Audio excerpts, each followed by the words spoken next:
welcome back to the Wizard Weekly, where we talk about everything in gaming. It is no secret that Nintendo, one of the reasons that they've been able to have their endless supply of capital gains to fund their, pointless war on piracy and, insane legal disputes over game patents, because, God forbid you ever have the same mechanic that Nintendo does, because you'd be breaking Geneva Convention laws at that point. They have been able to push to the forefront due to them having first party IPs that are, mostly family friendly and easy to be enjoyed by, a wide range of people, as long as you don't look into Pokemon lore. And I mean, that's cool. From the Wii era up until now, Nintendo's created a lot of memories for not just myself, but for millions of other people off of, these kinds of games. So it is pretty interesting to hear the people behind these titles entertain the idea of having more, I guess you could say, mature versions of these characters, maybe their storylines, because in this as a developer series for Mario and Luigi Brothership, which, is on Nintendo's official website, we get some insight from the producers, the director, and art designer. And on chapter 2, since Mario and Luigi Brothership is a co-developed game by Nintendo and Acquire Games, which,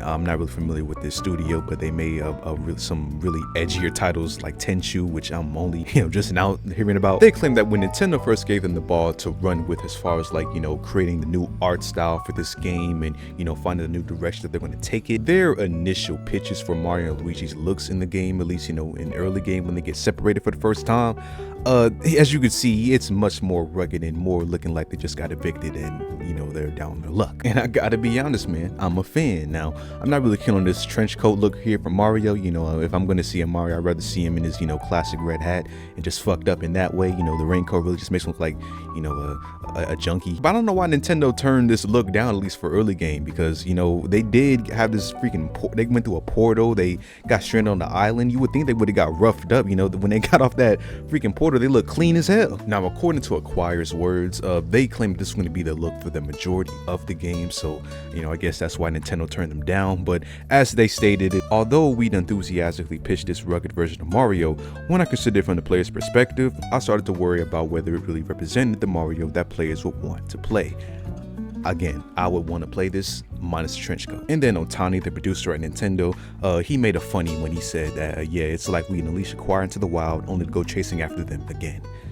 You should just let them run wild, dude. Like, I've been playing this game for like 20 hours now. I would love to have some variation in their looks. Overall though, the game of Brothership, while it's not meeting Nintendo's sales expectations as far as like, comparing to like Echoes of Wisdom and shit, the game is performing well still, and Nintendo has gone on to say that this being the first game that they co-developed with Acquire, it was a really good experience. So hopefully in the future, if we see maybe another Brothership, well, not the Brothership, but Mario and Luigi title, or maybe some other Acquire developed title for Nintendo, maybe they'll give them some more leeway on the art style, since they know that whatever they make can sell decently. Maybe we'll see an actual fucked up Mario and Luigi in one of these games. I know I'd love to see that. Obviously Nintendo, they've got a reputation to keep up as far as having these squeaky clean games and having the most heinous legal team of all time, but still, having a little bit of rated, go T for team for some of these games, man. Come on, man, like, we deserve that. And moving on, a while back I talked about GOG's most recent effort to preserve as many older games as possible, since a lot of the things before 2010 is being lost to maybe either DRM or just a bunch of operating systems being incompatible. A lot of shit that just really sucks to hear for the games that we grew up playing. So GOG launched their preservation program, which you see on the screen right here, which right now they have 102 games that they're supporting, and they're planning to add as many games as possible that will receive constant fixes, support, customer support, obviously DRM free, since the game marketplace of GOG itself, all their games are already DRM free. So it's just a really dope ass thing to see, in the modern times, that not that many big companies are, trying to do in this capacity, which is, why this is standing out to me. However, the program has been making the rounds on the internet lately because unfortunately they did, have a recent setback for a lot of, Blizzard fans from back in the day, since they did announce that Warcraft 1 and 2, the originals, are going to get delisted from GOG in a couple of days, I think on December 13th. Yeah, December 13th, 2024. Obviously that sucks to hear, even though Warcraft 1 and 2, you can still buy it on Blizzard's website right now for $5.99, I guess each. But these are the original versions. They also have the remastered version that you can buy for a more expensive price at like here $9.99, but still the same game. But the reason that people really enjoy the GOG version of this title is because it comes with a DX wrapper in the game that gives you the original like look of the game when it first came out, and it works on modern hardware. So that's why people enjoy the GOG version over the Blizzard version, I mean the Battle.net version. But while this obviously sucks to hear, GOG being as base as they are, they did the liberty to remind everyone that even though this game is going to get delisted soon, if you buy it right now, you'll be able to keep it and get support from it for as long as the GOG is up and running, which is really dope. They claim that going forward, even if the game is no longer available for sale on GOG, as part of the preservation program, it will continue to be maintained and updated by us, ensuring it remains compatible with modern and future systems. They even did the liberty of giving us a final coupon to get some money off if you buy Warcraft 1 and 2 on their platform, and you get a discount code of off $2 or €2 and one, I don't know these rest of these currencies. So again, I know I've already glazed GOG enough in the last couple of weeks, but it's hard not to when we see them doing some really cool shit like this, when modern gaming is just, we see time and time again games just get taken offline left and right. So to have some sort of assurance for the future and possibly in good hands if this service gets bigger, it's amazing. They also just announced that by the end of 2025 that they're going to have at least 500 games in here, and we just saw that they already have 102. The original Warcraft games are really sought after to play and own, especially the physical copies that you can see right now are going for $176 United States dollars. Jesus. So if we didn't have GOG out here doing God's work, we'd probably be fucking paying these kinds of price tags for these older games if you didn't already have it. But this is sealed though, so maybe it's probably cheaper than this. And moving on, now that the dust has settled and everyone's got a chance to play the new Dragon Age The Veilguard title, now the developers and publishers, they've been able to do these post-round interviews and just talk about the reception of the game and what comes next after The Veilguard, after that cliffhanger of a ending. Well, not really much of a cliffhanger, just something that they just put there to tease whatever the next iteration is going to be. So in this interview with Eurogamer, the creative director and game director, they sat down and answered some questions about everything that's been going on for the past couple of weeks, as far as the game's mixed reception, some people liking it, and a lot of people obviously comparing it to Inquisition and those past games, and how it does really call back to those titles as far as decisions that you made in those games, and more just having a cameo of the person that you got to recreate since you can't even import that dude in there. And to be honest, the interview isn't really that special. They don't really say anything insane that you wouldn't expect them to say. As far as what they said for the reception on Dragon Age The Veilguard, they said that nothing they made, since it's been a 10-year wait from the last game, nothing they made would ever completely satisfy what people have been speculating what the game would be. They could only hope that it would be better, or maybe close to what they would hope it would be. While they already confirmed that there isn't going to be any DLC or story expansions for this game, they still have stuff planned for whatever the next iteration is. But they claim that Dragon Age is a series of revitalization and just remaking the game from each iteration. Obviously now here it kind of lost its CRPG core gameplay into this hack and slash type of game, so whatever the next game might be, a whole different thing from this already. Like I said before, I think it was fun for what it was. The story wasn't anything to write home about, but the gameplay itself was fun in itself.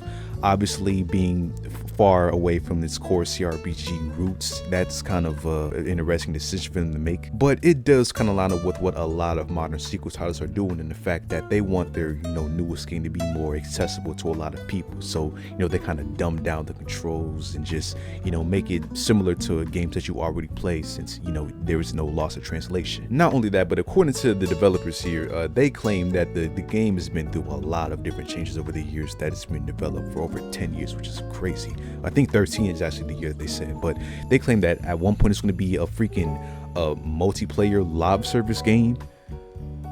What the fuck? After playing it, I just think that the game doesn't warrant its premium price title. It's just another hack and slash game with some CRPG elements, since you can't stop the action and choose which abilities you want your companions to use and what you want to use.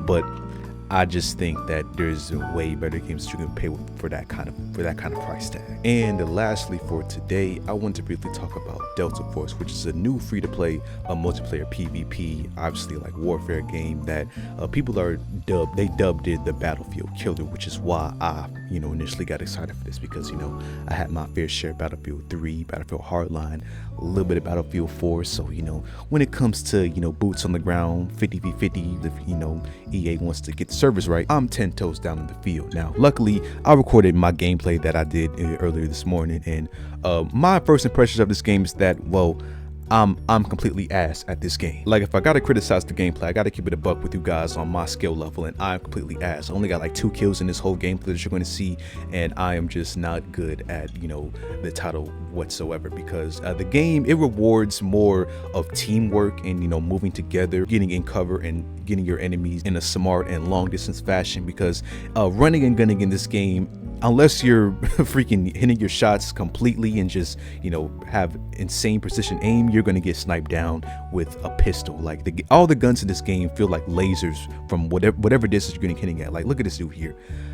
Got into a freaking gunfight, and all he had was an SMG, and he just blitzed my whole shit down. All the guns that I use, I played medic, and then I played I forget the big dude, but the big black dude with the bald head and the LMG. I played that class, and those guns, every gun that I had just felt insanely accurate, and going against people, they felt obviously insanely accurate too, since I died a lot. So I think that I would call the gunplay more of like a more arcade-ish version of Battlefield, but with maybe the movement of like classic Call of Duty, like Black Ops 2. Like, you can move pretty fast in the title. I've only played the warfare mode, which is what you see on the screen right here, having 2 teams attacking and defending multiple objectives, basic stuff. And I think that this is probably the highlight mode of this game. I haven't played the extraction mode, but from what I've seen, is really anything that I'm really keen on playing. Like, I don't really like battle royales. I don't like extraction shooters. That's not my thing. I just like having 2 big ass teams just clashing together like it's World War III. Hopefully something that we won't have to experience in our lifetime, but that's just what I like to play in video games. But I think my biggest issue outside of my skill was just the amount of smoke that you see on the screen. Like, you see it right here.